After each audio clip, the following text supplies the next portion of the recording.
एकसारखा स्कोर, एकसारखं run chase, एकसारख्या विकेट ठेवून मिळवलेला एक हाती विजय, एकाच देशाच्या कॅप्टन्सला इंडियन कॅप्टनने दिलेली धोबी पछाड, वुमेन्स प्रीमियर लीगची फायनल आणि IPLच्या फायनल मॅचचे हे योगायोग पाहून तुम्हीही चक्रावून जाल.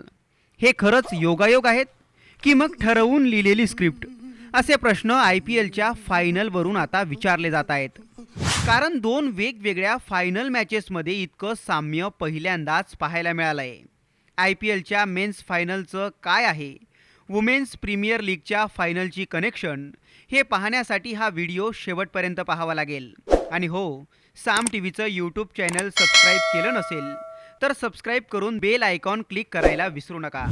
17 मार्च 2024ला वुमेन्स प्रीमियर लीगची फायनल झाली. ही match Delhi Capitals versus Royal Challengers Bangalore या दोन संघांमध्ये झाली, ज्यात दिल्लीने पहिले बॅटिंग करत 18.3 ओव्हर्समध्ये 113 धावा केल्या, ज्या रॉयल चॅलेंज बंगलोरच्या संघाने 8 खेळाडू राखत सहज पूर्ण करत वुमेन्स प्रीमियर लीगचा खिताब पटकावला.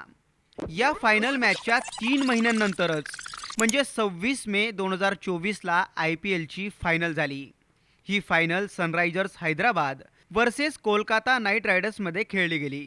यातही हैदराबादने पहिले बॅटिंग करत 18.3 ओव्हर्समध्ये बरोबर 113 धावा केल्या, ज्या की कोलकाता नाईट रायडर्सने बरोबर 8 खेळाडू राखत सहज पूर्ण केल्या आणि IPL 2024चा खिताब पटकावला. दोन वेगवेगळ्या लीग, दोन वेगवेगळ्या टीम्स, दोन वेगवेगळी ठिकाणं, दोन वेगवेगळे मैदान, पण दोघांचे परिणाम अगदी सारखे. असं कसं काय? हा खरंच योगायोग आहे की मग ठरवून लिहिलेली स्क्रिप्ट? असे कितीतरी प्रश्न आता क्रिकेट प्रेमींकडून विचारले जात आहेत. कारण फक्त हेच योगायोग आहेत असं नाही, या व्यतिरिक्त अजून कित्येक योगायोग आहेत. ते योगायोग काय तेही पाहूयात. दोन्ही विजेत्या संघांचे कप्तान भारतीय होते. कोलकाता नाईट रायडर्सचा कप्तान श्रेयस अय्यर आणि रॉयल चॅलेंजर्स बंगलोरची कप्तान स्मृती मंधाना होती. म्हणजे दोन्ही भारतीय. आता दोन्ही पराभूत संघांचे कप्तानही एकाच टीमचे म्हणजे ऑस्ट्रेलियन होते. सनरायझर्स हैदराबादचा कप्तान पॅट कमिन्स आणि दिल्ली कॅपिटल्सची मेग लेनिन म्हणजे दोन्ही ऑस्ट्रेलियन. पहिले बॅटिंग करताना ऑस्ट्रेलियन कॅप्टनच्या दोन्ही टीम्स ऑल आऊट झाल्या.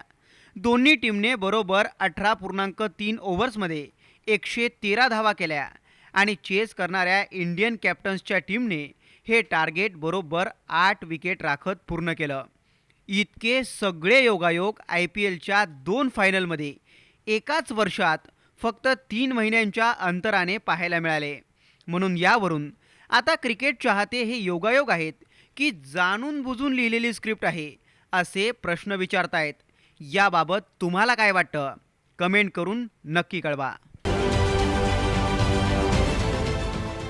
देश विदेशातील प्रत्येक घडामोडींचे लाईव्ह अपडेट मिळवण्यासाठी आता साम टीव्हीच्या सर्व सोशल मीडिया प्लॅटफॉर्मला लाईक, फॉलो आणि सबस्क्राईब करा. तसंच सर्व नोटिफिकेशनसाठी बेल आयकॉन प्रेस करायला विसरू नका.